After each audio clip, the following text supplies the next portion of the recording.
sta rischiando, no. Guarda con gli altri, guarda con gli altri. L'équipe, j'espère que vous allez bien. Aujourd'hui, nouveau Actu Foot. Naples ressent petit à petit l'odeur du Scudetto. Un cortège de supporters napolitains s'est formé derrière le bus de l'équipe après la victoire à Turin et quelques images donnent un avant-goût de la ferveur à prévoir dans la ville lors du dénouement. D'ailleurs, la fin des championnats, c'est déjà dans un mois. Un mois, bordel. Hormis la Serie A ou encore la Liga, dont le suspense pour le titre est consommé, la fin de la saison s'annonce passionnante pour connaître les champions d'Angleterre et d'Allemagne, sans oublier la bataille sur le podium de la Ligue 1 pour la place de dauphin du Paris Saint-Germain, synonyme d'accession directe à la Ligue des Champions. En parlant de la Première Ligue, ce soir, Manchester City affronte Arsenal, un choc qui sera sans doute déterminant pour la suite, d'autant que les Gunners ont perdu des points précieux alors que les Citizens sont 2 matchs de retard. A noter au passage que la Coupe d'Italie propose un excellent Inter-Juventus pour une place en finale.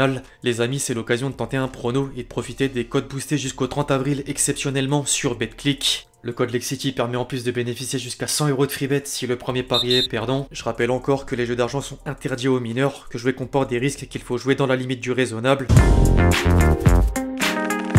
C'est le moment de faire le bilan des 5 ligues majeures et celles qui sont pliées, dont la Serie A, lance les hostilités. Naples avait déjà construit une longueur d'avance assez confortable au fil des semaines mais n'a pas manqué de l'agrandir un peu plus face à la Juventus avec une victoire in extremis. Les hommes de Spalletti ont compris que le sacre approche à grands pas et l'ambiance dans le vestiaire symbolisée par le Corriere dello Sport en atteste. Alors la défaite de la Lazio en réception du Torino permet à la vieille dame de rester au contact, sauf que Tuttosport fulmine tout de même un but refusé de Di Maria à l'heure où les Turinois viennent de perdre un 3e match consécutif. Derrière, les deux Milan sont sortis vainqueurs de la 31e journée grâce aux doublés respectifs de Leao et Lukaku. Par contre, la Roma a laissé des plumes. Les coéquipiers de Dybala sont tombés sur la pelouse de l'Atalanta et il Romanista leur a justement demandé de rester debout jusqu'à la fin de la saison pour tenter d'arracher un billet en Ligue des Champions. A noter que les Romains ont le même nombre de points que les Milanais à la 5e place, sachant que seul le top 4 donne une chance de jouer la compétition étoilée. Mourinho a encore un objectif important à accomplir en plus de la Ligue Europa. D'ailleurs, les prochaines échéances auront sans doute un impact sur son avenir, même si le Special One disait récemment être heureux à Trigioria. Il est toujours dans les tablettes du PSG et la suite de sa déclaration mène à interrogation.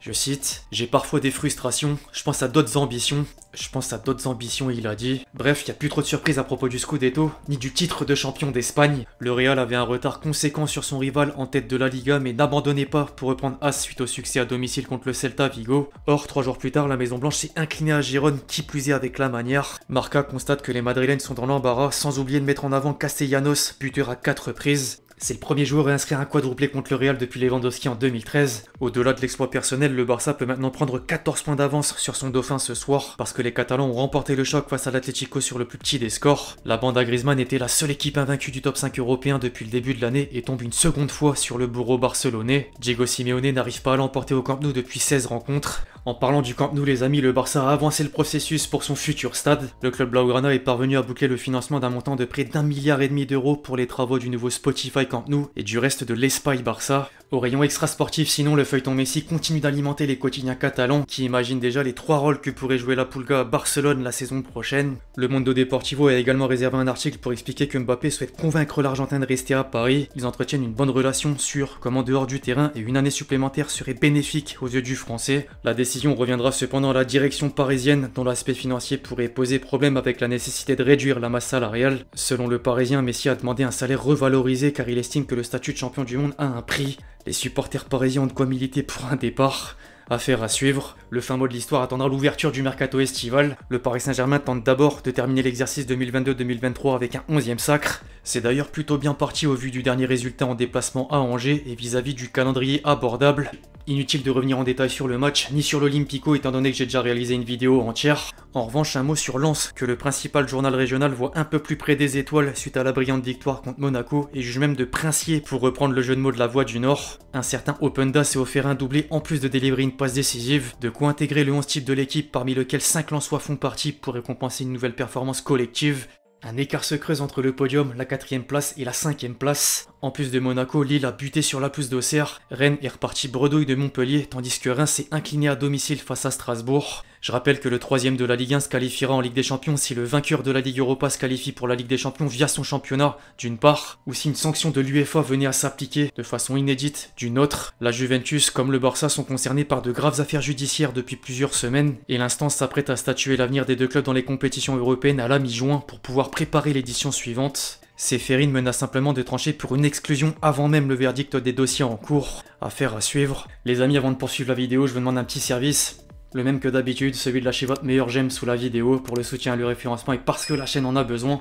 Merci vraiment à tous ceux qui le font. En parlant de Ceferin, le patron de l'UEFA vient de faire une interview et a lâché une bombe selon laquelle il est possible de voir des matchs de Ligue des Champions aux États-Unis à court terme. La finale de cette année a lieu à Istanbul, les 2 prochaines à Londres puis Munich, et après, pourquoi pas. Tiens. Bref, il reste 2 des 5 ligues majeures les plus excitantes à élucider, et c'est au tour de la Bundesliga qui pourrait échapper au Bayern. Les Bavarois ont craqué face à Mayence après avoir pourtant mené 1-0, pendant que Dortmund a atomisé Francfort 4-0 pour reprendre les commandes et faire perdre des points à un certain Oliver Kahn. Il était logiquement sur les nerfs à l'issue de la rencontre. Je cite, « Nous avons joué une deuxième mi-temps catastrophique. Il y a 11 hommes qui sont sur le terrain et qui doivent simplement se bouger le cul pour les objectifs du club. Ce que l'équipe a apporté sur le terrain n'est pas suffisant pour gagner le titre. À un moment donné, chacun doit se regarder dans la glace pour voir si ça suffit pour devenir champion. Il y a une saison à finir, mais ensuite, l'ancien gardien du Bayern pourrait subir les conséquences de son bilan compliqué. Quelques noms de successeurs potentiels au poste de président du club de Munich circulent au sein de la presse allemande, dont un certain Philipp Lahm. Le choix de nommer Thomas Tuchel durant la dernière trêve internationale est aussi pas mal remis en question. L'ancien entraîneur du Paris Saint-Germain a enregistré une 3e défaite en 7 matchs. C'est autant que Nagelsmann en 37 matchs, et certains consultants le voient déjà sous la menace d'un licenciement en cas de saison blanche. Affaire à suivre.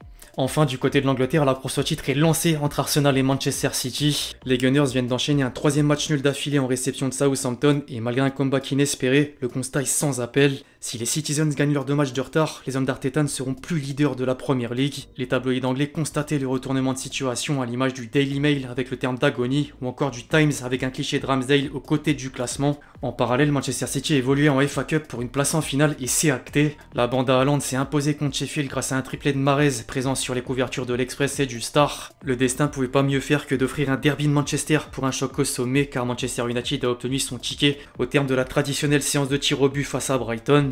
Enfin un mot sur Tottenham qui a pris 5 buts en 20 minutes de jeu contre Tottenham jusqu'à la sortie de Lloris à la pause. C'est juste catastrophique et c'est d'ailleurs la raison pour laquelle les joueurs ont publié un communiqué pour annoncer qu'ils rembourseront les supporters ayant fait le déplacement.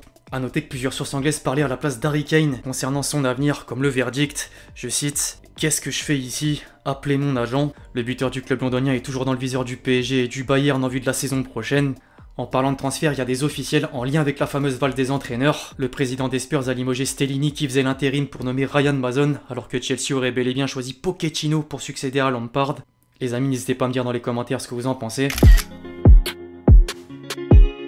Il n'y a pas besoin de quitter l'Angleterre pour l'image du jour les amis parce que je voulais mettre en avant le club de Wrexham, club de l'acteur Ryan Reynolds qui vient officiellement de valider un premier accès au football professionnel anglais. Des images valent mieux que 1000 mots.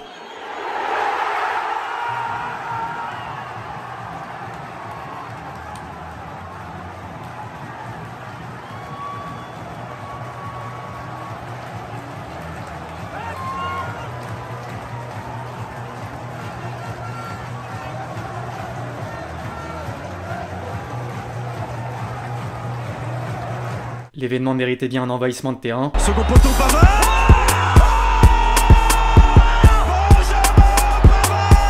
Avant de clôturer la vidéo les amis, comme toujours, j'oublie pas de caler la petite compile de buts.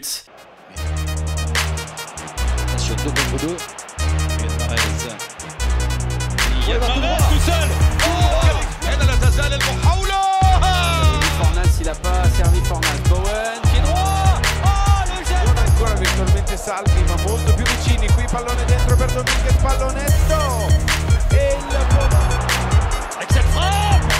c'est bien fait, Julian Brandt pour venir glisser cette balle et c'est en fond. Bref, l'équipe c'est tout pour l'actu foot du jour, j'espère que vous l'avez kiffé, je compte sur vous si c'est le cas pour lâcher votre meilleur j'aime sous la vidéo, très important. N'hésitez pas à me donner votre avis dans les commentaires sur tous les sujets qu'on a pu aborder aujourd'hui, puis d'ici là on se retrouve très vite sur la chaîne pour de nouvelles vidéos, c'était Lexti. Ciao ciao.